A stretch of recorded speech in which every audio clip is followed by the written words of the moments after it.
Trop bien. Bah, merci à tout le monde d'être là. Vraiment, ça nous fait hyper plaisir de lancer ce live avec Noémie.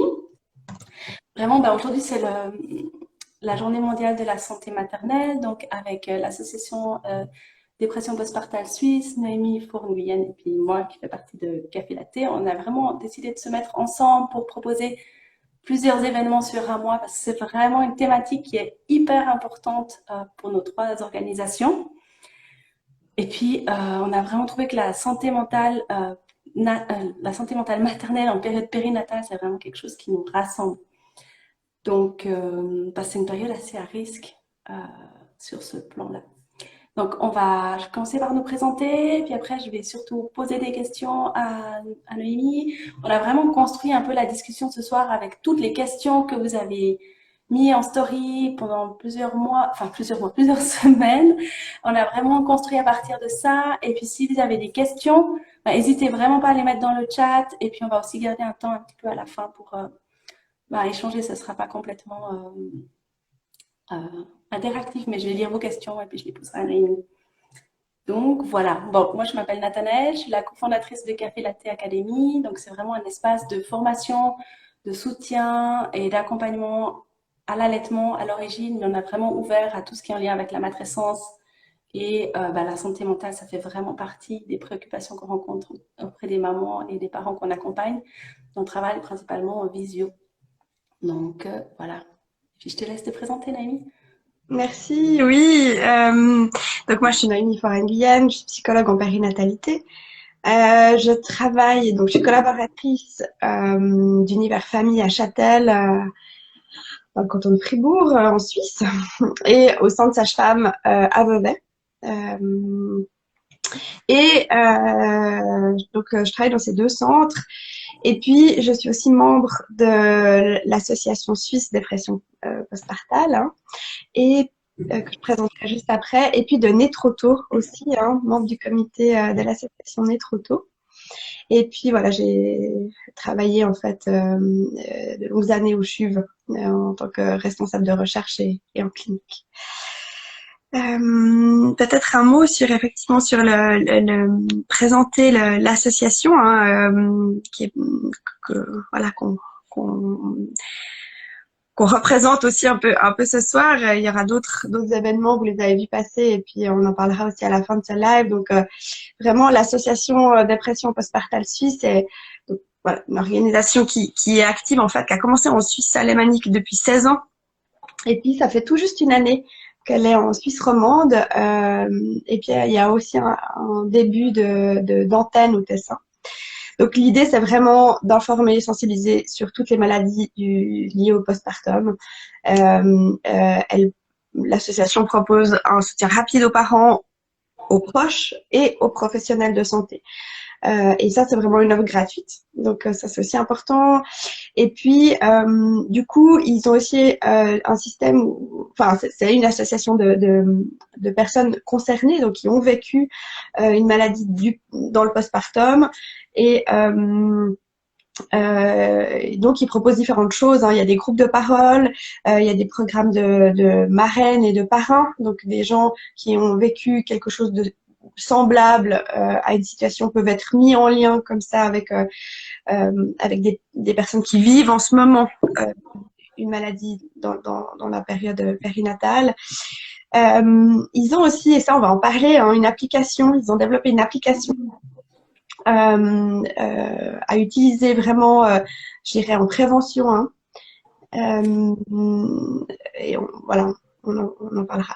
Et puis donc voilà, ils font vraiment aussi un travail très très important de coopération avec les professionnels de la santé mentale. Voilà, ils ont une liste sur leur site, et ça c'est vraiment très important de dire, je pense, là dans ce live. Ils ont une liste par ville en fait, par canton d'abord, puis après on peut affiner la recherche par ville, où c'est des gens qui sont listés, c'est des gens qui ont été mis en contact. Enfin, c'est l'association qui a été rencontrer ces personnes, discuter pour la plupart, pour voilà s'assurer un petit peu des connaissances un petit peu de cette période très particulière de la période périnatale. Donc voilà, ça donne vraiment, pour moi, c'est une liste de référence hein, aussi pour des collègues. C'est hyper précieux, je pense, hein. Et leur site est extrêmement bien fourni, donc vraiment à aller voir, quoi. Donc voilà, pour nous, nous trois. Oui. Alors ce soir, on s'est vu hein, pour préparer un peu ce live et puis on a un peu réfléchi à l'angle qu'on voulait enfin, prendre. Puis on s'est dit que c'était hyper vaste et c'est vraiment un sujet hyper dense et complet. Donc on est un peu arrivé à la conclusion que ce soir, parce qu'au début on voulait vraiment parler de tout, mais qu'on va vraiment un peu survoler la thématique. L'idée c'est un peu de donner une vue un peu globale de tout, du paysage en fait dans lequel on peut se balader. Puis ce qu'on espère, c'est vraiment de vous donner l'envie d'en savoir plus, de continuer à vous informer, puis d'avoir vraiment des pistes en fait de réflexion autour de la santé mentale, maternelle ou périnatale, parce que c'est encore des sujets qui sont un peu abordés sous cet angle-là. Donc c'est un petit peu, je sais pas, l'amuse-bouche. Et puis nous, on reste vraiment aussi à disposition, et surtout c'est Noémie avec son expertise pour poursuivre la discussion et puis ben, peut-être qu'on fera d'autres directs comme ça pour développer des thématiques. Et puis on voulait vraiment vous remercier pour tous les inputs qu'il y a eu dans les stories. On a vraiment construit plus ou moins à partir de ça. On va pas réussir à reciter chaque petit témoignage parce que oui, des fois ça se recoupait. On en a repris certains, mais on a vraiment lu tout et puis on s'est vraiment basé là-dessus. Donc voilà, est-ce que tu veux commencer par nous dire qu'est-ce que c'est la santé mentale périnatale? Alors, je pense que c'est important effectivement dire que définir un petit peu de quoi on parle. La santé mentale, bon, c'est tout ce qui touche un peu au psychologique. Et on relie souvent le psychologique à tout ce qui touche à la tête, mais j'aime bien aussi dire que c'est aussi relié au cœur. Donc la santé mentale, c'est en fait un peu la santé de la tête et du cœur. Et effectivement, on a, voilà, je pense que c'est important de souligner ça. Euh, alors aujourd'hui, effectivement, c'est la journée mondiale de la santé mentale maternelle. Hein. Mais en discutant avec Nathanaël, justement, pour préparer un petit peu ce live, on se disait, mais en fait, c'est important de parler de la santé mentale, pas uniquement maternelle, mais vraiment périnatale, hein, dans le sens aussi. Donc déjà, on se sent sur cette période-là en particulier. Donc moi, je situe la périnatalité comme qui démarre un peu au moment du désir d'enfant jusque dans les premières années de vie de l'enfant, hein, du bébé. Donc Anna Roy parle du postpartum qui dure 3 ans et je trouve que c'est un chiffre vraiment assez intéressant qui a beaucoup de sens à plusieurs niveaux. Et puis voilà, on en discutera un peu plus tard, hein, mais de se dire aussi que la santé mentale maternelle de parler aussi de santé mentale parentale, hein, parce que ça inclut les papas, les partenaires, quel que soit leur genre. Et puis finalement aussi, tu soulignais ça aussi, Nathanaël, hein, que ça, ça englobe aussi les personnes qui s'identifient pas spécifiquement comme femmes, hein, et donc comme mère. Et puis ça englobe le bébé. Ça englobe le bébé parce qu'au fond, toute la réflexion autour de la santé mentale périnatale, en fait, ce qu'on cherche tous les professionnels, c'est de donner au petit humain finalement les conditions favorables pour démarrer dans la vie, pour se développer, pour développer son potentiel en fait. Voilà, un peu en préambule de ça. Ok, cool. Bah, ce soir, on s'est dit qu'on voulait pas aborder de prime abord hein, la question de la santé mentale sous l'angle de la pathologie parce que ta spécialité à toi, c'est vraiment, que je trouve hyper novateur et intéressant, c'est de parler de la physiologie de la santé mentale et c'est quelque chose que j'avais jamais vu avant. Et ouais, je serais vraiment, enfin, hyper intéressée que tu nous en dises plus en fait. Qu'est-ce que c'est la physiologie de la santé mentale? Parce que moi, j'ai jamais. Ouais, alors c'est vrai que c'est quelque chose que j'ai voilà que je développe et dont je parle volontiers parce que je pense que ça a beaucoup de sens. En travaillant en périnatalité, enfin, c'est vrai en général, mais je pense quand on parle de période périnatale, donc quand je dis période périnatale, ça englobe, comme je disais, un peu tout cette vaste période-là. Je pense qu'on va parler peut-être, j'y reviendrai, mais peut-être un petit peu plus spécifiquement du postpartum, hein, qui est quand même une période très dense. Euh, euh, donc oui, avant de parler de la maladie, de la pathologie, je pense que c'est très important en fait de comprendre les conditions en fait d'apparition de la maladie. Comment la maladie elle peut arriver là comme ça. Et donc ça c'est important qu'on connaisse la physiologie. Alors je dis physiologie, j'ai pas trouvé de meilleur mot jusqu'à maintenant, de mots peut-être plus parlants, je sais pas. Physiologie, c'est vraiment dans le sens enfin, c'est important de parler de ce qui se passe naturellement. Enfin, c'est vraiment dans ce sens-là. C'est physiologie par opposition à pathologie. Hein. C'est ce qui va se passer naturellement. Alors, j'aime pas trop le mot normal, mais c'est vraiment se dire, bah, quels sont les changements en fait euh, euh, qui vont avoir lieu dans la tête, dans le cœur des futurs et des jeunes parents. Qu'est-ce qui se passe pour chacun de ces futurs jeunes parents. Et je trouve aussi que c'est important de comprendre les changements psychologiques, qu'on puisse les comprendre en fait aussi bien que les changements physiques. Parce qu'au fond, il y a des guides, enfin il y a beaucoup de choses qui sont détaillées sur qu'est-ce qui se passe dans le corps à la semaine 18, à la semaine 27. Enfin voilà, qu'est-ce qui se passe, le développement aussi de l'embryon, du fœtus, du bébé. Voilà, on est assez guidé. Et puis au fond, je trouve que on devrait aussi pouvoir avoir un peu un guide comme ça sur ces changements qui se passent. Euh, et donc voilà, enfin, avant de parler de dépression périnatale, de phobie d'impulsion, de stress post-traumatique ou d'autres affections hein, qui peuvent apparaître dans cette période périnatale, je pense que c'est important de s'intéresser à la santé vraiment elle-même. Pour moi, c'est le premier point. Et bah voilà, bah je pense que c'est vraiment en comprenant la physiologie, justement, qu'on va voir en fait où se situe notre marge de manœuvre. C'est là où on va pouvoir identifier les mesures qu'on peut prendre hein, pour, j'ai envie de dire pour que, et je crois que je le disais comme ça dans une des choses que j'ai écrites, pour que le cheminement psychique tout au long de la grossesse et du postpartum suive son cours. Et ça, que ce cheminement psychique puisse suivre son cours. Ça, c'est très important parce que c'est important, je trouve, de bien comprendre que le postpartum et la période périnatale plus largement, c'est un moment de vulnérabilité. Hein. Ce qu'on peut faire, j'aime bien dire, c'est faire un nid pour ouais, faire un nid, c'est vraiment ça, pour accueillir en fait ce que le postpartum va nous faire vivre. Donc c'est pas une garantie de béatitude, de bonheur, de bliss, c'est une garantie de pas avoir de double, de triple peine, de non seulement souffrir de tout ce que cette période-là fait émerger, mais de c'est un peu ça la double, la triple peine, c'est que non seulement on est mis à mal dans tous ces chamboulements hein, dont on va parler de matrescence aussi. Euh, si en plus on souffre parce qu'on n'est pas compris, parce qu'on n'est pas entouré, parce qu'on n'a pas les bonnes personnes, il faut galérer pour trouver de l'aide, là ça devient vraiment vraiment difficile et ça voilà. Et je pense que c'est aussi important de se dire que même si on se prépare, que même si on fait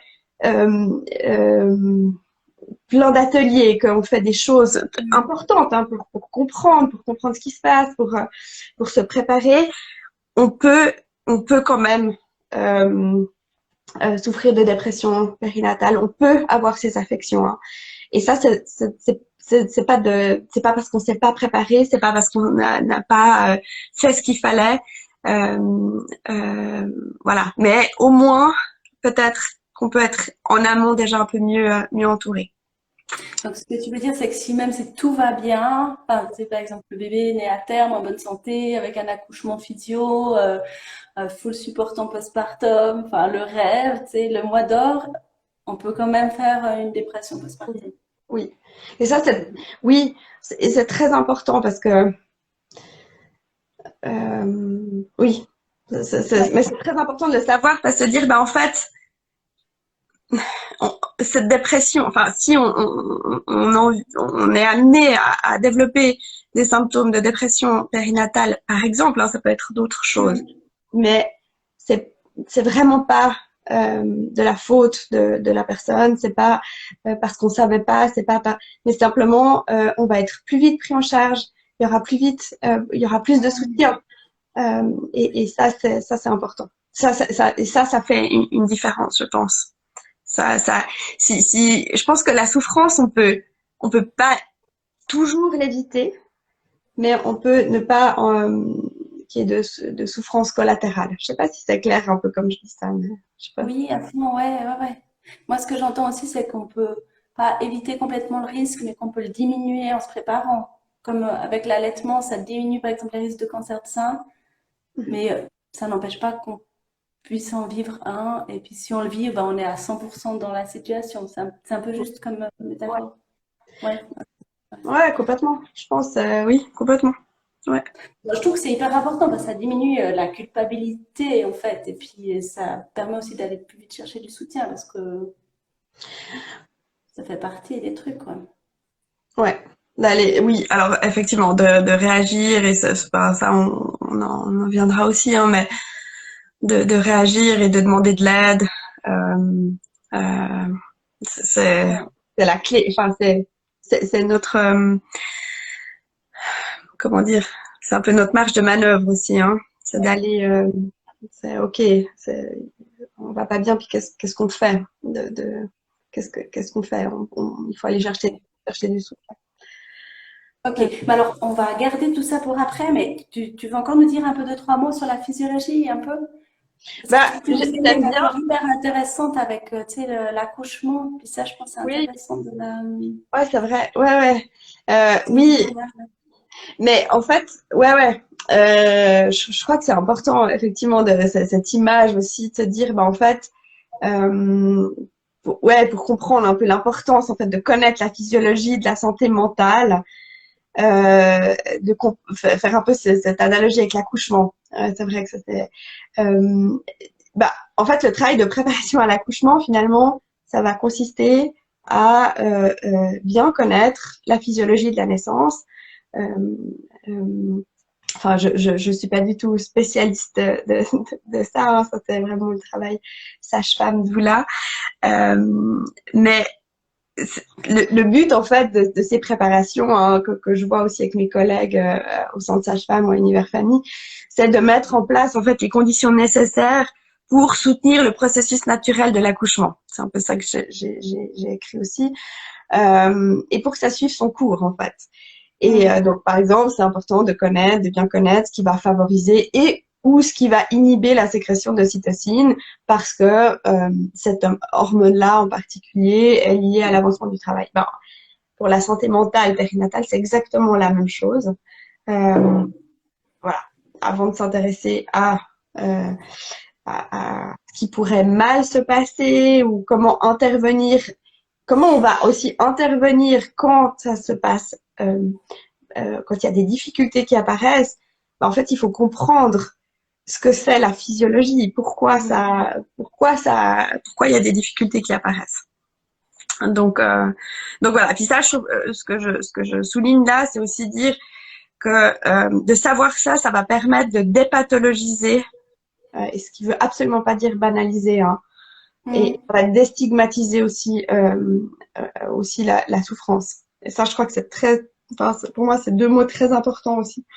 Euh, donc j'aime bien dire alors que finalement, enfin c'est un peu la réflexion enfin une conclusion à laquelle j'arrive aussi, hein, mais de se dire qu'en fait moi en tant que psychologue en périnatalité, bah, j'adopte face à la santé mentale la même posture que la sage-femme, donc formée à la physiologie de l'accouchement. Petite parenthèse là, en Suisse, c'est vraiment l'apanage des sages-femmes, hein, grossesse, accouchement physiologique. Hein, je crois qu'on en discutait aussi, Nathanaël, c'est pas ce qui est toujours ce qui est pas le cas en France nécessairement. Hein. Je crois que c'est aussi ce que révélait un peu le film à la vie. Enfin, voilà, on pourrait en parler aussi de ça. Mais juste juste dire, donc en Suisse, vraiment, quand les sages-femmes s'occupent de la physiologie hein, de l'accouchement, bah, finalement, moi, en tant que psychologue en périnatalité, c'est effectivement la même posture par rapport à la santé mentale. Donc pour moi, le but, c'est d'informer les futurs parents et les professionnels hein, aussi, bien sûr, sur les mécanismes psychologiques spécifiques à la période périnatale, dans le but de maintenir la santé, en fait. C'est ça. Et euh, voilà, la psychologie périnatale, pour moi, on est encore trop à l'heure actuelle dans une vision pathologique, justement pathologique. Il y a une difficulté, la psychologie intervient à ce moment-là. Mais non, en fait, on est là en amont, et c'est ce que je disais aussi à Pépite Mama hein, dans un des épisodes, c'est de dire vraiment, on est là aussi en amont pour maintenir la santé. Et puis, je dis aussi, j'aime bien intervenir enfin, j'aime bien, pour moi, c'est extrêmement important, en fait, d'intervenir en amont, en prénatal, dans le cadre d'ateliers, dans le cadre voilà, ça peut prendre différentes formes, hein, mais je propose vraiment des ateliers en prénatal, parce que ça permet d'avoir justement ce contact avec une professionnelle de santé mentale.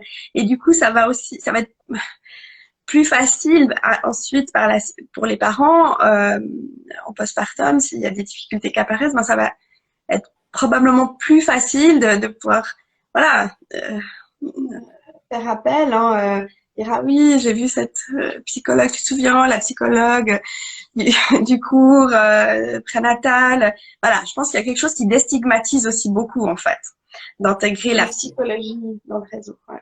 Et je crois que c'est toi. C'est tous les freins qu'on peut se mettre en se disant, mais je sais pas si la personne elle va être bien, si je vais me sentir jugée ou comme ça. Si on a déjà rencontré la personne avant, on sait que c'est un espace sécuritaire où on peut aller en fait quand on a des soucis. Donc je trouve que c'est chouette d'explorer ça quand on est encore bien d'un point de vue psycho-émotionnel parce que ça réduit tous ces petits freins qu'on peut se mettre dans la tête Ouais.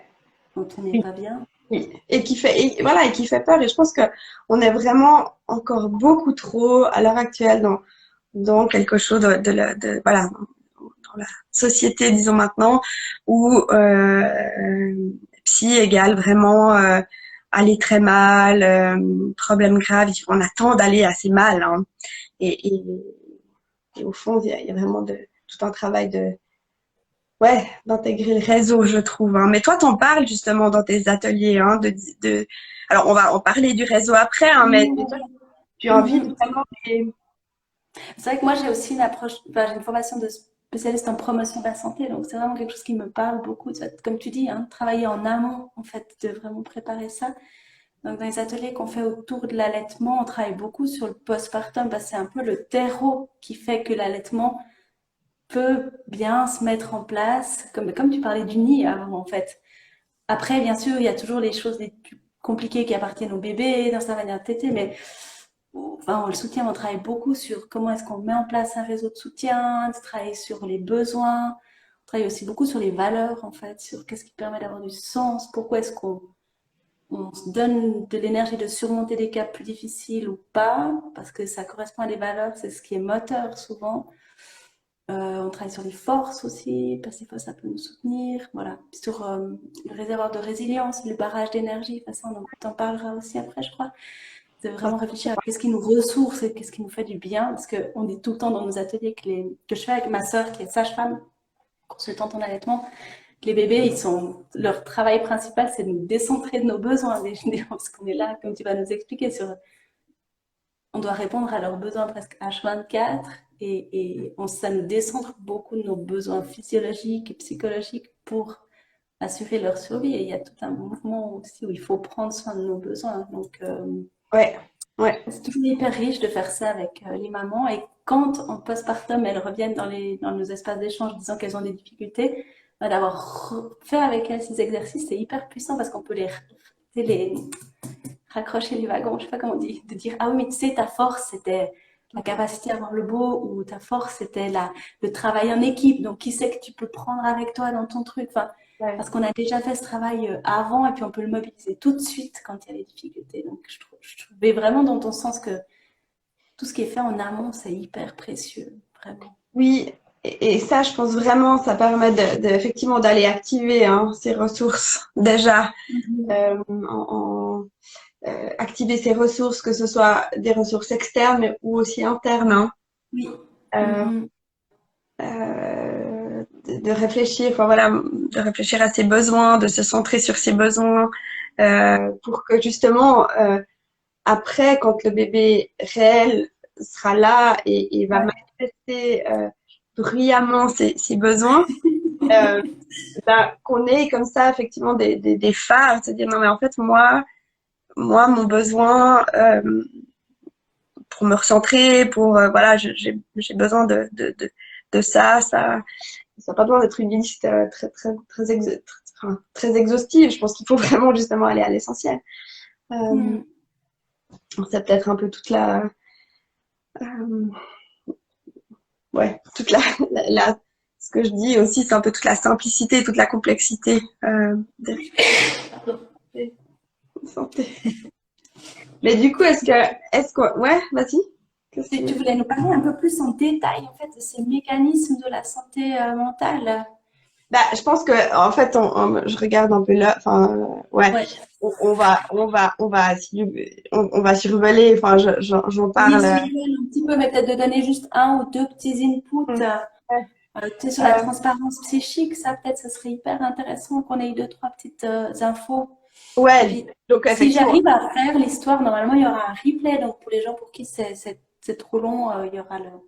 S'il n'y a ouais. pas de soucis techniques, normalement, il y aura un replay. Euh, oui, je pense que c'est peut-être important juste qu'on survole. Et puis Oui, voilà, je pense ouais. qu'à d'autres occasions, j'en ai parlé aussi à d'autres occasions, hein, mais c'est vrai que moi, ce que j'ai un peu réuni comme ça, euh, euh, euh, je parle en fait de trois grands axes. Hein. Je pense effectivement la question de la transparence psychique. Ça, c'est un grand thème, un grand mécanisme. Enfin, Euh, alors, transparence psychique, il y a d'autres, ça a été théorisé aussi sous d'autres noms, un petit peu différemment selon qu'on est en prénatal ou en postnatal, mais je vais vraiment pas du tout entrer dans le détail, mais ce qu'on peut dire, c'est que c'est un phénomène psychologique qui est vraiment propre à la période périnatale, hein, qui démarre pendant la grossesse et qui va engendrer un état psychologique particulier. Hein.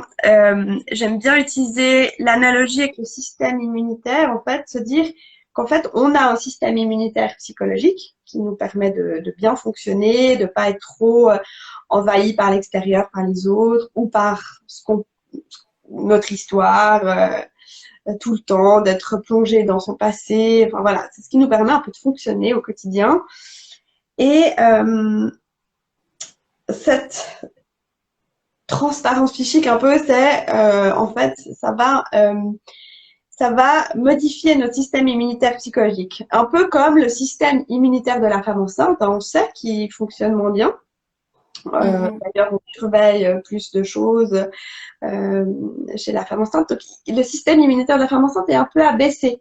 Mais ça, on l'a bien compris, hein, c'est physiologique, c'est normal, c'est attendu parce qu'il faut que le corps de la mère euh, accepte le bébé, voilà, pour mener la grossesse. Au niveau psychologique, en fait, c'est exactement la même chose. C'est qu'on doit abaisser nos défenses immunitaires psychologiques, si je peux dire comme ça, pour en fait se mettre en résonance avec son bébé. Voilà, il y a toute une. Enfin, je vais pas le développer là, mais ça a vraiment du sens, même au niveau de l'évolution. Hein. C'est que le bébé, si le parent ne fait pas ça, il survit pas. Donc en fait, ça a vraiment c'est ce qu'on disait, ce que je disais là au congrès du Postnatal Support Network là en mars dernier, c'est vraiment une vulnérabilité psychique nécessaire. Donc, et ça, ce qui est très important avec ça, juste pour souligner, c'est que c'est pas qu'il y a un problème chez l'individu, c'est que on est naturellement moins bien protégé, en fait, face à, à, tout ce qui, enfin, aux stimuli extérieurs qui soient menaçants ou pas, hein, je veux dire. Euh, je pense que enfin voilà un petit peu pour le système immunitaire psychologique qui marche moins bien. Je pense que déjà de te représenter ça comme ça, c'est déjà super important. Je pense que c'est important à la suite de ça de parler de matrescence, hein, parce que au fond, la matrescence, on peut dire que c'est un petit peu le titre principal de tout ce qu'on discute aujourd'hui, je pense.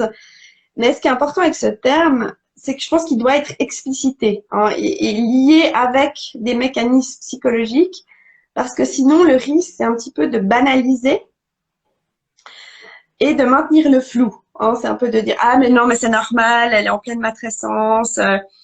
Je pense vraiment que c'est important de se dire mais en fait c'est quoi la matrescence, hein, et donc voilà, c'est un peu un terme qui effectivement qui exprime assez bien tous ces changements. Mais je pense que c'est très important qu'on comprenne bien et par exemple de comprendre justement la transparence psychique. Ben ça contribue à ce bouleversement qui sont définis par la matrescence. Euh, pour exprimer un peu cette crise identitaire que traduit un peu la matrescence, hein, donc matrescence, contraction de maternité et adolescence, donc ça dit un peu l'ampleur de la crise existentielle que traverse, enfin, à la hauteur un petit peu de ce que vivent les adolescents. J'aime bien, alors ça c'est tout à fait, comme je le dis à d'autres occasions, c'est un peu de mon cru, hein, c'est une comparaison qui vaut ce qu'elle vaut, mais pour l'instant, je l'ai trouvée assez parlante, en fait. Donc, voilà, je dis cette métaphore de la boule à facettes. Et voilà, en plus, c'est rigolo, c'est disco. Enfin, si on se représente juste l'identité comme une boule à facettes, et de se dire que quand on devient parent, on doit ajouter un petit carré de mosaïque sur cette boule à facettes qui est déjà constituée, qui est déjà et ben, ça va être tout un chemin, tout un processus en fait pour ajouter cet aspect-là, cette facette-là.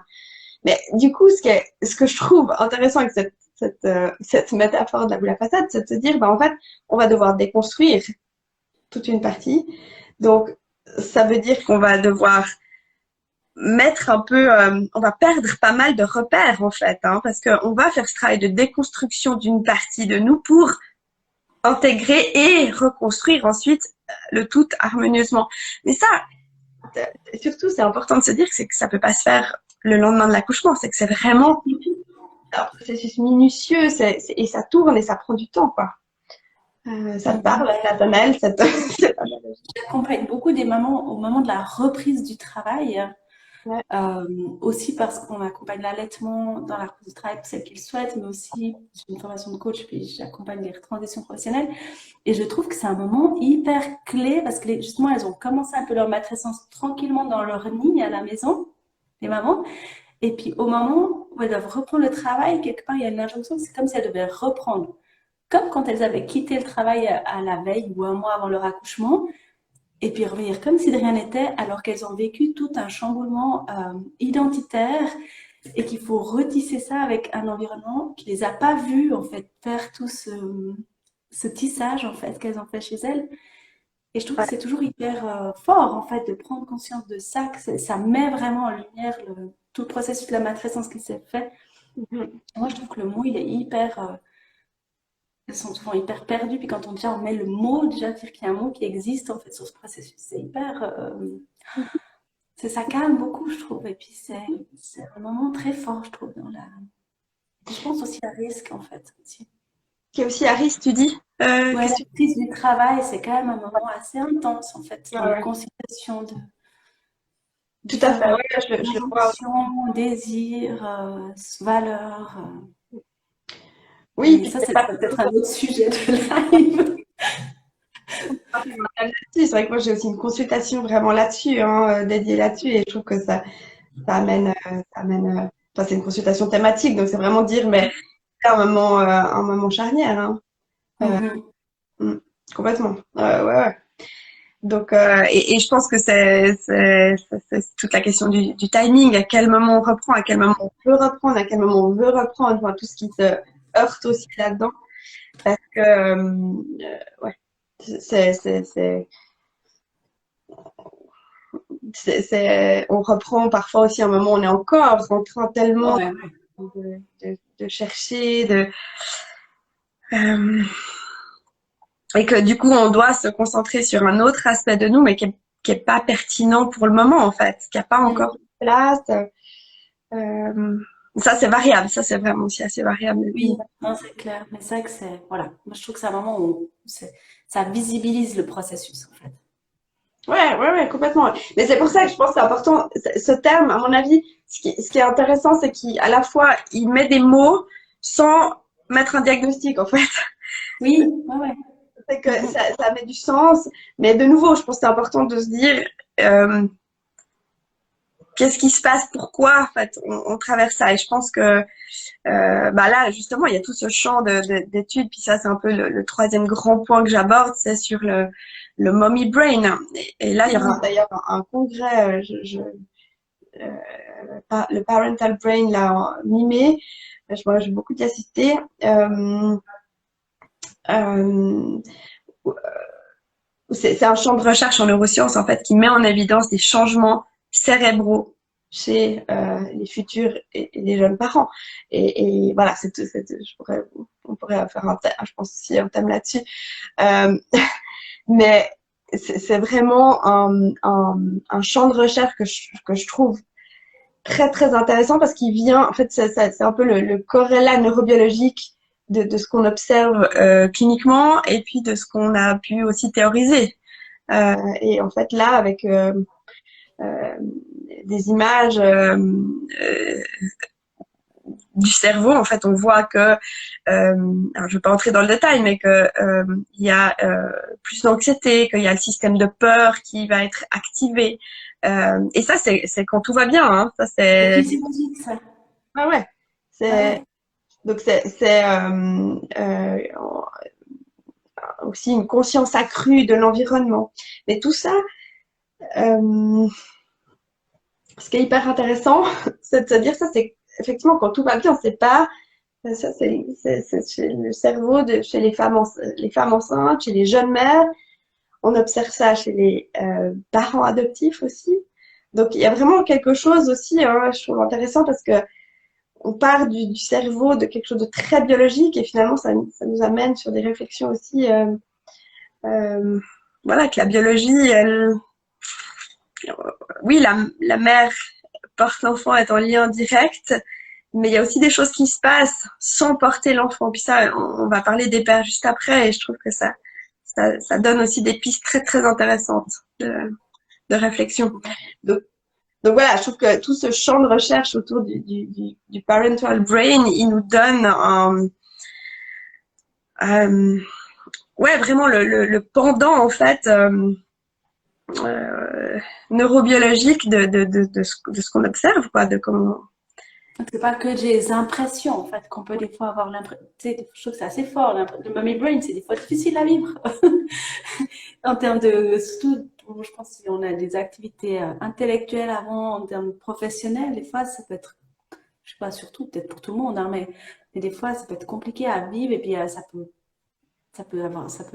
pour moi, ça me fait peur d'avoir perdu mes capacités intellectuelles en me disant comment est-ce que je vais faire quand je vais reprendre le travail. Et puis, bah, j'ai plusieurs enfants, je sais que ça revient après. Donc, je trouve que ça rassure de savoir que ça va pas être pour toujours aussi, Mhm. normalement. Oui, ouais, alors oui, ouais, il y a des choses que non, mais je sais pas, c'est des études aussi. Enfin, franchement, c'est assez récent hein, comme champ de Ouais. recherche. Donc c'est à voir aussi. Il y a des choses qui durent plus ou moins longtemps. Mais ce que je trouve intéressant aussi, là, dans une perspective, tu vois, de se dire, en fait, tout ça, ça a du sens, de se dire qu'en fait, notre cerveau, quand on devient parent, qu'on a notre système de peur qui s'active automatiquement enfin son activation augmente en fait, je trouve que ça a du sens parce que et du coup aussi enfin ça a du sens parce qu'il faut s'occuper d'un nouveau-né qui naît très très immature. Alors sur un certain plan, sur d'autres, hein, il est extrêmement compétent. Euh, mais voilà, sur le plan de sa survie, on doit assurer sa survie. Donc c'est normal et heureusement qu'on est anxieux et qu'on a peur. Donc je trouve que ça voilà, ça donne aussi en perspective aussi de se dire mais ça fait partie des réactions normales de la parentalité. Voilà. Ok, ça me fait plein de bien. Mais on va, parce que tu disais que les papas, ils ont aussi, ou les partenaires, ils ont aussi des modifications Ouais. au niveau cérébral. Mais enfin, au début, on a aussi ouvert en disant qu'on voulait parler des partenaires, des papas de manière globale. Est-ce qu'il y a des infos qui sont Alors peut-être importantes à ce juste, sujet? ouais, juste avant de parler peut-être de ça, je pense que c'est peut-être juste important de, enfin, je pense à un chapitre important, les Oui. papas, les partenaires. Euh, Peut-être simplement juste dire que ce qu'on a discuté là, en fait, c'est aussi tout ça, enfin ces mécanismes-là, tu vois, ce système immunitaire qui change, cette matrescence comme ça, c'est boule à facettes qu'on doit déconstruire et reconstruire, ce cerveau qui se modifie, où on a des systèmes, voilà, nos systèmes qui s'activent plus ou moins. Euh, Ces éléments-là, ils vont engendrer naturellement, quand tout va bien, un état de vulnérabilité psychologique. Hmm. Et ça, de nouveau, hein, c'est pas parce qu'il y a un problème chez la personne, mais c'est parce que euh, on passe en mode et ce mode-là, il est nécessaire pour la survie du bébé, mais le, le, le corollaire, c'est qu'on est plus vulnérable sur le plan psychologique.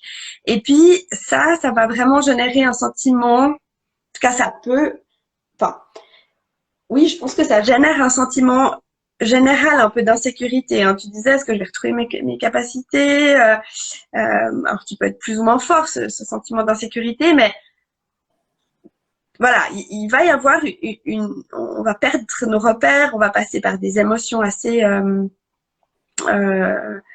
en grand 8, on va vraiment être dans un état modifié et euh, et ça, psychologiquement en fait, ça va nous prédisposer à développer des troubles psychologiques. Et ça, c'est vraiment, enfin, je le souligne là, pardon, je me reprends. Je le souligne parce que c'est pas du tout un lien de cause à effet. Ça, je crois que c'est important de le dire. Mais par contre, je pense que c'est très important de vraiment marquer que ça va prédisposer. Donc, euh, et je trouve que c'est intéressant de comprendre les choses comme ça, c'est de se dire qu'en fait, le postpartum, c'est un facteur de risque en lui-même pour l'apparition de difficultés de santé mentale. Donc, euh,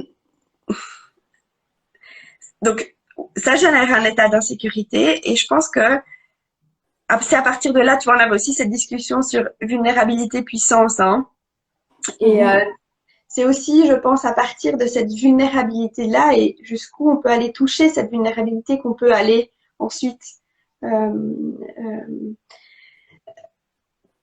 Parce que finalement, dans ce que je propose, en tout cas dans les ateliers en préparation à la naissance psychologique, c'est par rapport à ce sentiment d'insécurité, c'est, je pense, la première chose à faire, c'est de se demander deux choses.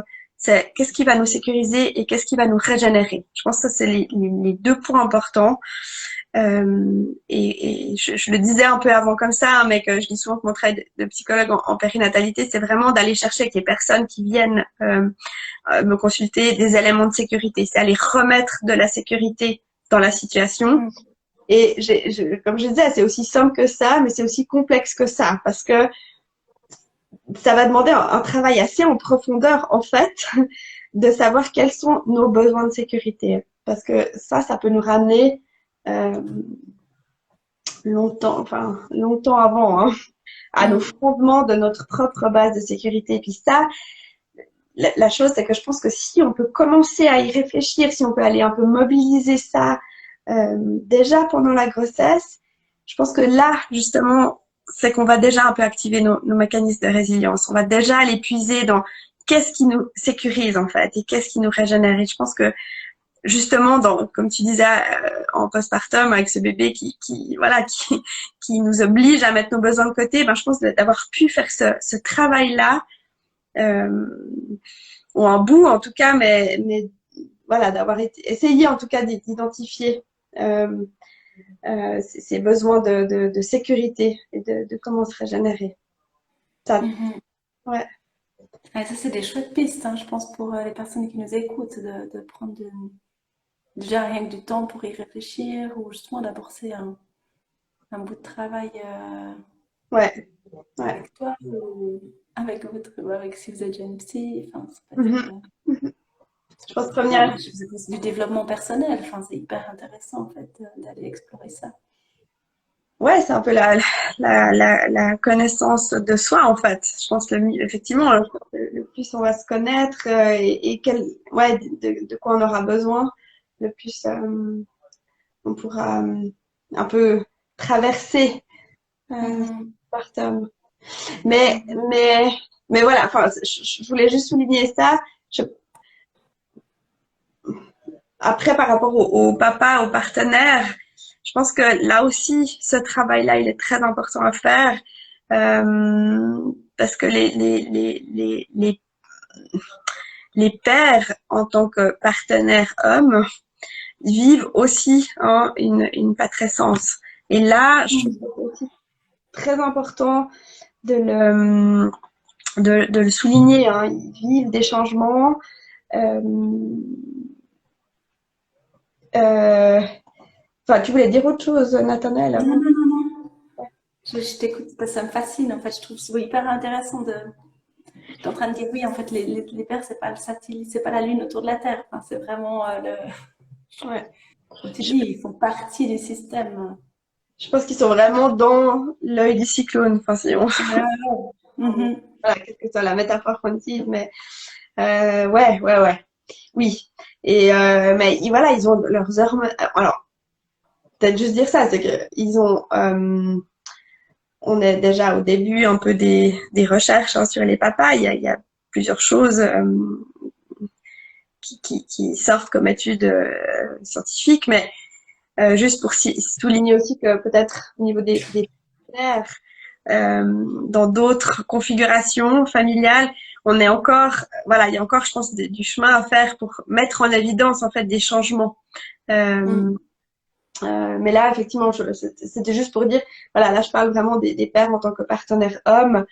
Ils ont des hormones qui changent. Hein. Ils sécrètent de la prolactine, donc l'hormone de l'allaitement. Leur testostérone va diminuer. Ils peuvent avoir voilà, différents symptômes hein, aussi de couvade, hein, et leur cerveau change aussi. Hein. Je ne vais pas du tout euh, m'étendre plus là-dessus, mais ils vivent aussi des, des troubles psychologiques hein, dans cette période périnatale, et ça, je pense que c'est très important. Ils ont à peu près 10% des hommes pères qui vont développer une dépression périnatale. Et ça, c'est vraiment, enfin, c'est une proportion assez grande hein, comparée aux chiffres maternels. Ça, c'est très important à souligner. Et il faut aussi dire là qu'ils sont aussi très à risque. Enfin, c'est le plus grand risque en fait si leur conjointe fait une dépression périnatale. Selon les études, hein, c'est 24 à 50% des pères qui vont développer. Ouais. Ça, c'est l'association qui a tous ces chiffres. Hein. Mhm. Donc voilà, enfin, je trouve que c'est important de parler de ça parce que ça montre finalement à quel point les pères vont être touchés de l'intérieur. Alors certes, dans une manière différente et peut-être dans une moindre mesure que leur compagne, hein, les changements vont être sans doute moins intenses, mais je trouve que non seulement il légitime les pères qui souhaitent s'impliquer, mais ils doivent amener les professionnels de la santé à considérer les pères comme faisant partie à part entière du système familial. Et je pense que voilà, c'est aussi à partir du moment où les professionnels auront un discours différent auprès des couples, hein, s'adresser aux deux parents, euh, Ouais. c'est des choses très très importantes. Mais je trouve que ces données, voilà, elles nous disent vraiment, mais en fait, le père, euh, on doit, enfin, c'est essentiel de parler de la place des pères quand on parle de prévention et de santé mentale périnatale. Oui, comme tu disais, le père, il peut pas être considéré comme une aide périphérique. Hein. Mm. Il vit les choses en fait de plein fouet. Et donc voilà, je pense vraiment que la santé mentale maternelle, elle doit être pensée en termes systémiques. Et on doit ouais, il faut qu'on se décentre en fait de la dyade mère-bébé pour vraiment considérer la triade. Je pense que c'est un peu un pivot pour changer aussi un petit peu de paradigme. Mm. Euh, C'est quelque chose que je trouve qu'on a aussi de notre côté, qui est compliqué, vu qu'on fait des approches par les pères, enfin, mères, là dans l'occurrence, donc vraiment c'est de faire des échanges entre mères, mais je trouve hyper compliqué de pas inclure les papas parce qu'au final elles vont se retrouver dans leur dia chez elles. Et on est vraiment en train de réfléchir. Et après, quand on demande maman, est-ce que les papas viendraient? Est-ce qu'on ferait des ateliers avec les papas? Ils sont là, ouais, non. Enfin, ils ont ouais, souvent la mission d'aller s'informer. Donc, on ouais. essaye d'être un peu smart, de trouver des manières de faire des exercices pour qu'elles les fassent en couple, puis qu'ensuite elles reviennent échanger ensemble. Mais c'est vraiment un enjeu, en fait, de créer quelque part de la normalité, que ce soit normal que ces thématiques soient abordées en couple, en fait. Mais c'est un changement de culture en fait. C'est vraiment un Changement changement. culturel Ouais. profond. Donc voilà, mais c'est quelque chose ouais, que je trouve passionnant mais intense à faire. Ouais, puis ça, je pense que ça va passer par plusieurs niveaux. Hein. Enfin, ça va passer. Et je pense qu'un des niveaux, enfin voilà, moi en tant que professionnelle de santé, je pense que c'est hyper important qu'on s'adresse aux deux parents. Mais aussi, en fait, c'est aussi pour se dire, mais en fait, si on s'adresse à la mère, si on se concentre sur la mère, mais ça lui fait porter aussi une charge énorme. Tandis que si on a nous, en tant que professionnels, de dire, mais oui, le père, non, il doit être là aux échographies, il doit être là euh, pour ce cours-là. Euh, bah, ça va aussi permettre peut-être quelque chose dans le couple hein, qui peut être porté différemment. Oui, parce que le partage d'informations, ben, ça fait partager aussi la responsabilité. Tu vois. Moi, je fais des ateliers autour de la DME. Il y a de plus en plus des couples qui viennent, Ouais. mais des mamans, quand elles viennent toutes seules, après, elles me disent, ah, mais il n'ose pas faire, il ne sait pas comment faire. Chaque légume qu'il coupe, il me demande si ça va. Au Ouais. final, ça me saoule. Donc, je trouve que c'est vraiment, comme tu dis, il y a un changement de culture pour qu'il soit là et puis que ce soit vraiment un partage, en fait. Parce que si les deux partenaires ont la même information, Ouais. ben la responsabilité peut être vraiment partagée de manière plus égalitaire, en fait. Et Mais c'est ça, ça. Ça, je pense que c'est aussi une manière voilà, par rapport à cette grande question de la charge mentale, hein, et de la charge ouais. mentale qui décline dans différents domaines. Euh, je pense que c'est un changement de culture et puis effectivement, ça passe par plusieurs, par plusieurs voies Oui. et ouais. Mais voilà, ça c'est aussi quelque chose on pourrait développer, mais je pense aussi de réfléchir au réseau autour du couple. Hein. Je pense que c'était aussi quelque chose Oui. qu'on voulait discuter là, qui était important de réfléchir à son réseau, à son filet de sécurité et de se dire, bon, en fait, c'est vraiment autour du couple. Et qu'est-ce que c'est pas juste, voilà, mère bébé et puis le père va venir aider. Euh, Peut-être se dire, ben, qu'est-ce qu'il y a autour de la famille, du noyau familial, qu'est-ce qui va pouvoir venir. Euh, et là, on a eu plusieurs réactions. Hein. Les personnes réagissaient volontiers en disant qu'est-ce qui En est. story, on a eu plein de retours et ça, je trouve que c'était hyper intéressant. Il y a la famille qui est vraiment revenue. Je trouve que c'est intéressant de faire en cercle, en fait. Il y avait la famille, les amis, les maris, mon mari. C'est mon mari, mes proches, ma psy, notre maman qui a dit, une personne, ma psy, ma sage-femme, ma mère, mon mari, les autres mamans pour celles qui avaient eu des préparations en groupe ou bien dans un cercle d'amis. Euh, Aussi, on voit le partage un peu d'expérience. Hein. Une amie qui est maman à 23 ans comme moi, avec peu d'entourage, qui vivait la maternité en même temps que moi. Donc, je trouve que c'est intéressant de voir aussi les espaces d'apprentissage horizontaux, enfin, par les pairs, voilà, disons. Et puis, bah, les groupes de mamans sur Facebook, je pense que c'est aussi un espace où on apprend plein de choses.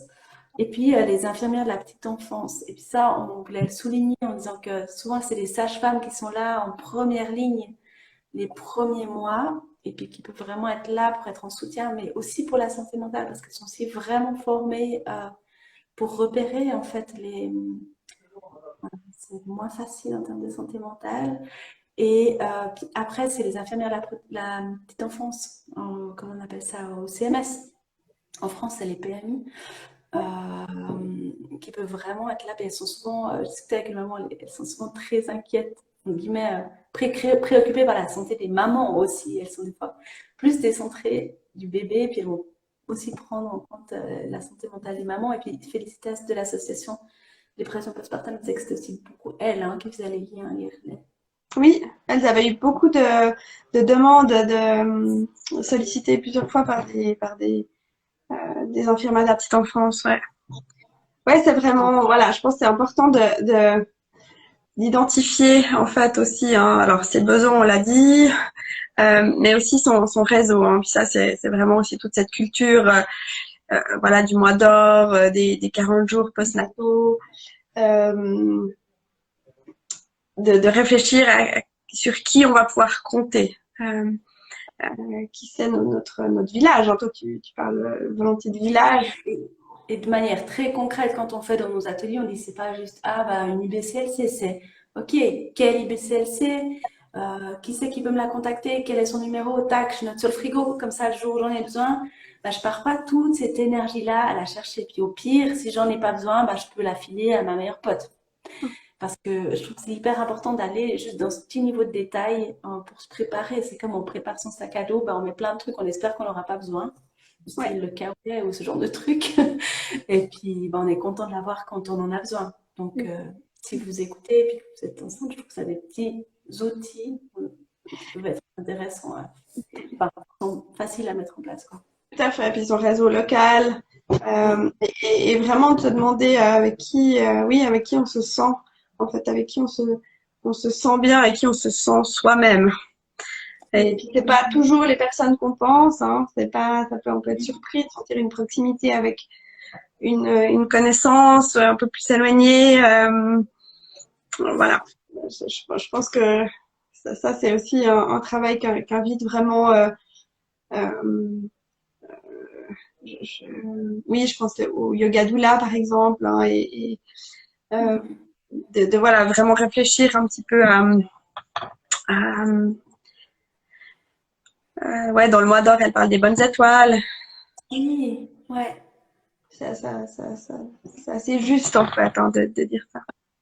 C'est une jolie métaphore, je trouve. Ouais, et puis de se dire que c'est à la fois des gens autour de nous, des proches, mais peut-être aussi des professionnels. Et puis de se dire, ben, le jour où j'ai besoin, comme tu dis, hein, on met ça dans le sac à dos, et puis peut-être j'en aurais pas besoin, mais peut-être que si j'en ai besoin, ben c'est chouette de l'avoir et de l'avoir assez vite. Oui, ouais. Euh, ouais. Est-ce que tu penses que voilà, peut-être on a eu aussi des questions un petit peu plus précises, vraiment Oui, par rapport baby blues, dépression du postpartum. Là, je vois qu'on est déjà, on a bientôt fait le tour, on est bientôt à 1 heure. On a eu des questions vraiment. Euh, moi je pense que ça serait intéressant de faire, on peut aller encore peut-être 10 petites minutes, si ça va pour toi. ouais, oui, Tu très peux bien. être Ouais, là. ouais, après, ouais, oui, c'est très bien. Puis s'il y a je sais pas s'il y a des questions qui sont venues en cours de route. Moi, Oui, j'arrive. il y a une question, qui était, donc c'est comme si la physiologie avait plus de poids que l'aspect environnemental dans le cas de la dépression postpartum versus une dépression non périnatale. Ouais, d'accord. On va voir si on la. On Et puis, reviendra après, je pense. Et puis, ouais, c'est la... et sinon, on pourra volontiers aussi répondre en commentaire, hein, si jamais. Je pense que ça Oui, peut dire on ça peut aussi. aussi faire ça. Ouais. Mais je pense que si tu es d'accord qu'on fasse la transition sur... est-ce que tu peux nous parler un petit peu? Parce que, en tout cas, dans nos ateliers, les mamans, elles sont toujours assez... elles se sentent concernées quand on parle un peu de baby blues, de dépression postpartum. Et puis, c'est souvent assez flou. Donc, je me dis que si on peut avoir... Je Ouais, pense que tu racontes un peu la différence. Est-ce que c'est la ouais. même chose ou pas? Je pense que c'est effectivement une question qui revient souvent, que ce soit de la part des professionnels, mais, ou de la part des parents, ou des proches aussi, hein. Mhm. Euh, ouais, je pense que c'est très important c'est important de faire la distinction. Euh, bon, le baby blues, juste dire, voilà, on trouve ça, c'est très bien défini, bah, que ce soit sur le site de l'association ou sur le site des HUG aussi, ils ont un tableau qui est très bien fait, que moi je présente Mhm. dans les ateliers. Voilà, où le baby blues, c'est vraiment quelque chose de léger, c'est pas considéré hein, comme une maladie, c'est plus de 50%. Alors là, il y a des chiffres, moi j'ai entre 50 et 80% euh, des mères qui expérimentent cet état-là. Donc c'est vraiment d'être très très émotif, avec une humeur qui fluctue énormément. Et ça aussi dans le temps, hein, c'est vraiment se dire ça commence dans la semaine qui suit l'accouchement. Hein. C'est pas quelque chose qui va démarrer 2 mois plus tard. Ça c'est pas un baby blues. Hein. Et puis ça va durer, ça peut durer jusqu'à 2, 3 semaines. Mais quand c'est quelque chose, voilà, je pense qu'il y a vraiment une question de quand ça apparaît et de la durée. Euh, Mhm. vraiment les critères, je pense, importants de se dire, ben voilà, au début, il y a quelque chose d'assez, qui est aussi très lié aux hormones. Euh, Quand on parle de dépression, bah là, voilà, on peut avoir plusieurs intensités. Et puis, c'est vraiment des symptômes dépressifs qui vont durer plus que 2 semaines. Donc, c'est vraiment si euh, ça, c'est un peu le critère médical. Mais voilà, 2, 3 semaines, si on sent que ça continue, qu'il n'y a pas de changement, qu'il n'y a pas d'amélioration. Et ça, de se dire aussi, en fait, c'est vraiment, ça peut apparaître à différents moments dans le postpartum. Hein. Et voilà, ça peut durer plusieurs semaines. Et selon le traitement, voilà, si c'est pas du tout traité, ça peut durer longtemps. Donc c'est très important qu'en cas de doute, on consulte en fait. Hein. Parce que Euh, ça soigne. Parce que ça se soigne et ça se soigne bien et ça se soigne le plus vite aussi. Euh, ouais, j'ai envie de dire le plus vite on intervient. Après, je pense que ce sera, genre, voilà, chacun a sa temporalité. Et puis, même si ça fait un moment que ça dure, il faut, c'est pas trop tard, hein, pas du Mhm. tout, mais je pense que de se dire un peu, voilà, je me sens pas bien, euh, euh, je, je, je vais vérifier, quoi. Ça, c'est, mais je pense que là, c'est important de dire aussi que c'est quoi les symptômes dépressifs, et là, ça peut prendre vraiment il y a une palette assez large. Donc, des fois, c'est aussi ça qui est difficile, hein, de se repérer. Je vais les lister comme ça, mais on peut les retrouver à différents endroits, ces signes. Hein. Mais voilà, c'est de se dire que l'humeur est abaissée, qu'il y a une irritabilité, beaucoup de pleurs, quand une perte d'intérêt, on ressent plus de plaisir, que le poids varie aussi, ça peut être un indicateur. Le sommeil et l'insomnie en particulier, hein, on n'arrive pas à dormir, on n'arrive pas à, à s'endormir, même si on n'est pas réveillé par le bébé. Ou ça c'est quelque chose qu'il faut pas laisser, parce que c'est aussi quelque chose, enfin c'est un cercle vicieux, hein, parce qu'on dort pas. Euh, Mhm. et le sommeil, ça, ça va être aussi un facteur assez qui peut aggraver avec s'il y a une insomnie qui dure trop longtemps. On peut, voilà, par rapport à les signes de dépression, d'insomnie, pardon, une agitation ou justement plutôt un ralentissement, une fatigue, se dévaloriser excessivement, se culpabiliser excessivement. Alors là, c'est toujours aussi, hein, on pourra en discuter juste après, mais la question du curseur, c'est à quel moment c'est excessif. Et ça, je pense que c'est surtout la question de la souffrance, en fait. C'est pas, il n'y a pas de point, de seuil, oui, non, mais se dire, ben, voilà, l'impression aussi d'être incapable de répondre aux besoins du bébé, qu'on ne s'occupe pas assez bien de son enfant, que les autres s'occupent mieux de son enfant. Voilà. Je pense que c'est peut-être juste aussi important de dire là que les signes chez le papa, ils sont différents. C'est pas les mêmes.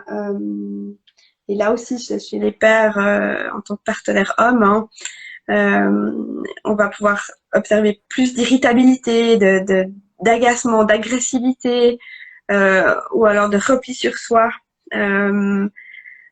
Évidemment, être attentif aux consommations de substances. Est-ce que c'est aussi un papa qui va se réfugier dans le travail, qui va diminuer un peu sa présence à la maison? Ça, c'est tous des signes auxquels qui nous alertent en fait. Hein. Voilà. Je pense que ça c'était. Je sais pas si c'est plus clair, mais vraiment de se dire, voilà, le baby blues, il y a quelque chose de qui est pas très passager, et puis la dépression, mais c'est quelque chose qui va s'installer puis qui va altérer vraiment aussi la vie quotidienne. Hein. Mais je pense que et là c'est très important de souligner ça. Alors je vous ai dit ces distinctions, mais je pense que c'est aussi ouais, très important de se dire qu'en fait, et c'est tellement vrai en période périnatale qu'on est vraiment dans une zone grise. Oui, certains jours on va remplir certains critères, mais en fait d'autres pas. Puis en fait d'autres jours ça va. Donc il y a vraiment, on parle aussi de dépressivité dans cette période-là, et je trouve que cette zone grise, elle est pas évidente à naviguer et de se dire, voilà, et en premier lieu pour les parents. Est-ce que C'est un peu comme naviguer un peu dans du brouillard, en fait. ouais. Mais il y a l'application qui a été faite par l'association Dépression Postpartale. Je pense que ce serait chouette de la présenter là. Ouais. Ça peut être un chouette outil pour objectiver en fait ce que tu dis. Des jours on se sent bien, puis avec la fatigue, on a oublié que ça fait 6 jours qu'on se sent pas bien parce que hier on se sentait super bien. Enfin, je trouve que c'est Ouais. cette application, si tu veux la présenter. Oui, alors effectivement, l'association, ils ont créé cette application. Vous pouvez aller voir, hein, juste la télécharger, c'est gratuit. C'est Euh, gratuit. et j'encourage en tout cas les personnes qui viennent me consulter à l'utiliser. Aussi, enfin, j'en parle aussi beaucoup en prénatal, hein. En se disant en fait, parce que dans cette application, il y a un questionnaire, euh, 10 questions, ça s'appelle le PDS, c'est un questionnaire qui a été validé pour les papas, pour les mamans, en prénatal et en postnatal, et qui va être un peu comment dire, un screening une sorte de balayage un peu des différents symptômes. Et ce qui est intéressant, alors il est accessible à peu près partout, on le trouve en libre accès sur plusieurs sites hein, d'universités et du site de l'association aussi. Ce qui est intéressant avec l'application de l'association, c'est qu'en fait, cette application, elle permet de remplir ce questionnaire tous les X jours, et puis en fait, ça nous donne une courbe un peu de l'évolution. Et comme tu dis, justement, on sait plus très bien comment on se sentait, puis un jour où ça va, on se dit non, mais en fait, ça va. Et ce que je trouve très bien, c'est que de se dire, en fait, un jour, c'est pas représentatif de l'état général, parce que ça fluctue beaucoup. Donc, se dire, en fait, voilà, je vais remplir régulièrement ce questionnaire dans mon application pour voir un peu la tendance générale. Et ça, je trouve, ça permet de monitorer aussi un petit peu son état. ça nous amène aussi à nous poser des questions. Comment je me sens? Est-ce que j'ai plus pleuré? Voilà, je trouve que c'est vraiment intéressant aussi à utiliser comme curseur. Mais voilà, je pense vraiment de se dire, je me sens pas bien. Euh, Qu'est-ce qu'il faut faire? Et en parler à son professionnel de santé de confiance, que ce soit la sage-femme, le pédiatre, la gynécologue, euh, la psychologue, si on a une, sa doula, vraiment. On a eu plusieurs fois, en fait, je trouve la question, justement, des gens qui disaient que le plus gros défi, c'était reconnaître que j'étais pas bien, en fait. Ouais. Donc, je me dis, il y a aussi en parler, mais il y a aussi peut-être une partie de l'entourage aussi qui peut faire quelque chose. Alors, clairement, là, c'est déjà en parler aussi, la première personne à qui en parler. Enfin, là, c'est un sujet à part entière, mais en parler à son conjoint. Mais des fois, c'est très difficile. Ouais. Euh, mais l'entourage, oui. Je pense une chose, c'est vraiment s'il reconnaît pas, il se dit, mais c'est bizarre, elle n'est pas comme ça d'habitude. Alors, évidemment il y a plein de changements. Mais peut-être si c'est quelque chose qui persiste. Et je pense vraiment que voilà, c'est un peu tout l'exposé hein, qu'on a traversé et puis ensemble aujourd'hui, c'est de se dire il y a des changements énormes et puis au fond euh,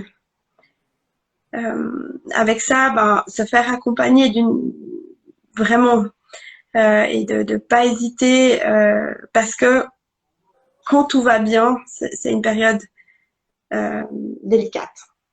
Quand tout va bien, quand il n'y a pas de complications, quand tout va bien. Donc vraiment pas hésiter une minute à demander de l'aide. Je le dis aussi dans mes ateliers, hein, une séance, ça engage à rien. Euh, sur le site, voilà, de l'association, il y a vraiment plein de professionnels à disposition. Donc, Oui, je vais dire un truc, peut-être, tu prendras pas mal, mais de manière générale, si vous allez voir un ou une psy et que ça se passe pas bien, vous n'avez pas le feeling, c'est comme le coiffeur. C'est pas parce que ça s'est pas bien passé une fois avec un coiffeur que vous allez jamais aller chez le coiffeur. C'est aussi des questions de feeling. Vous pouvez aussi juste vous donner l'autorisation de retourner, de voir quelqu'un d'autre pour avoir un bon feeling. Ça, je pense que c'est aussi hyper important complètement. de, de se donner cette autorisation de Mais trouver la personne. Puis peut-être que c'est pas le match la première fois, mais ouais, complètement. Je suis 1000% d'accord avec toi. Vraiment. Ça, c'est hyper important. C'est très bien. L'idée du coiffeur, c'est très bien. Je vais la retenir et puis je l'utiliserai avec ton accord, en te citant. Puis t'es d'accord. tu sais, c'est dans le fond commun de l'humanité. Pas de souci. C'est ma psy qui me l'avait donné. Donc, Ah, voilà. Tu vois, si on veut faire une généalogie. Ah, mais trop bien. Je crois qu'on arrive gentiment au bout. ouais. On a fait vraiment tout un parcours, vraiment en partant de la santé mentale périnatale.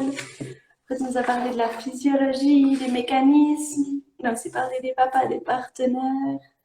On a quand même abordé des petits outils hein, vous pouvez déjà un peu vous emparer pour vous, pour vos amis, vos conjoints, vos conjointes.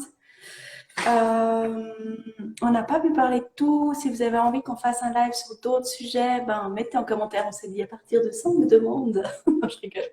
Enfin, ou des TMP. Si vous savez qu'on n'a pas parlé des phobies d'impulsion, l'anxiété, les TOC, et puis ça, c'est des choses qu'on peut aussi vraiment. Enfin, Ouais. c'est pas parce qu'on n'a pas parlé ici que ça n'existe pas. Donc, C'est pas important. Ouais. c'est pas que c'est pas important, mais c'est qu'on a dû faire un petit trip et on est allé sur les premières questions qui sont arrivées dans les stories.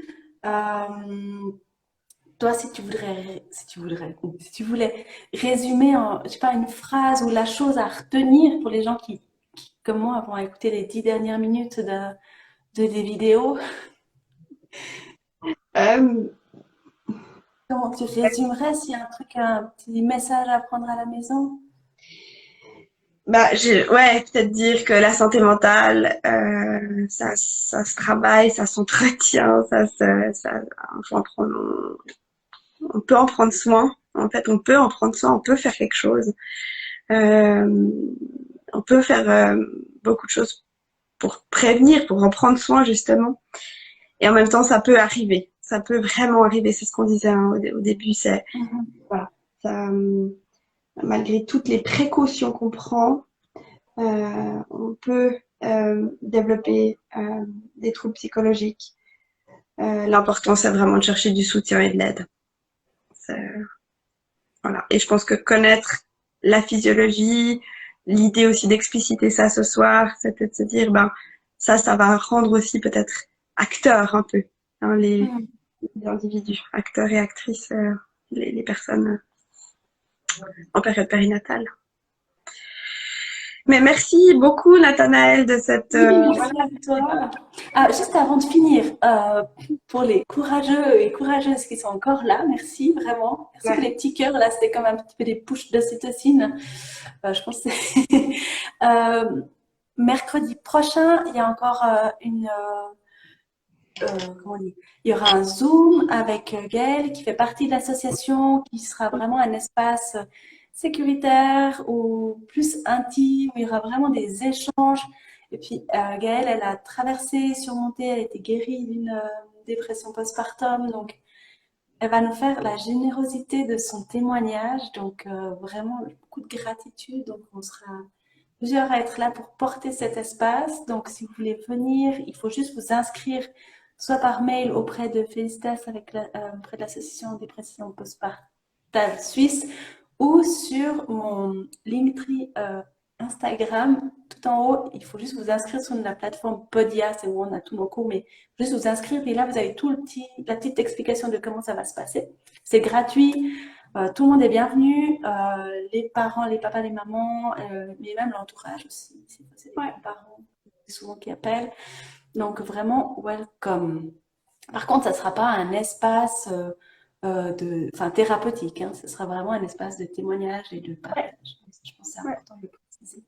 Oui. Donc voilà, et puis Voilà. juste comme ça, petite fleur, c'est que, bon, et là c'est mes nouveaux bureaux, là, sans rideau qui résonne. Pour fêter ça, je fais un petit atelier gratuit vendredi sur ma to-do list DOX pour un peu justement réfléchir aux besoins, ce qu'on a envie un peu de s'offrir pendant le mois de mai, parce que je trouve que si on ne prend pas le temps de remplir la bouteille avec les gros cailloux d'abord, l'eau va partout. Donc c'était un petit peu l'idée de se retrouver une heure entre maman et parents pour poser ça. Donc ça c'est aussi sur mon livre. Voilà, est-ce qu'il y a d'autres choses? Sur le site de l'association, vous avez l'accès à l'application, on la mettra en commentaire. Vous pouvez prier pour pas que je perde le replay et que je puisse le mettre sur nos pages respectives. Si vous avez des questions, vous pouvez aussi les mettre en commentaire. Oui, j'allais dire, ouais, s'il y a d'autres choses, voilà, qui viennent aussi après, vous pouvez mettre en commentaire de cette vidéo ou sur nos, voilà, sur nos comptes, vraiment, volontiers, pour poursuivre la discussion d'une façon ou d'une autre. Trop bien. Et puis, ah bah, vous pouvez aussi aller voir la page Insta de Naomi et tous ces super ateliers. Et puis aussi, vous faites une préparation sur un week-end. Oui, Une ouais, préparation de la univers parentalité. d'excellence, Ça c'est cadeau pour l'univers. Enfin, allez voir. et ça s'appelle l'univers, Bon, voilà, c'est bien. tu mettras le lien si jamais. Ça marche, ouais, volontiers. On s'arrête là? Cool. Bon, Du coup, on merci s'arrête là. Merci à tout le monde. beaucoup. Bonne nuit, dormez bien et puis à bientôt. Maintenant, je ne sais pas comment faire ça, mais ça va très bien aller. Bonne soirée, ciao.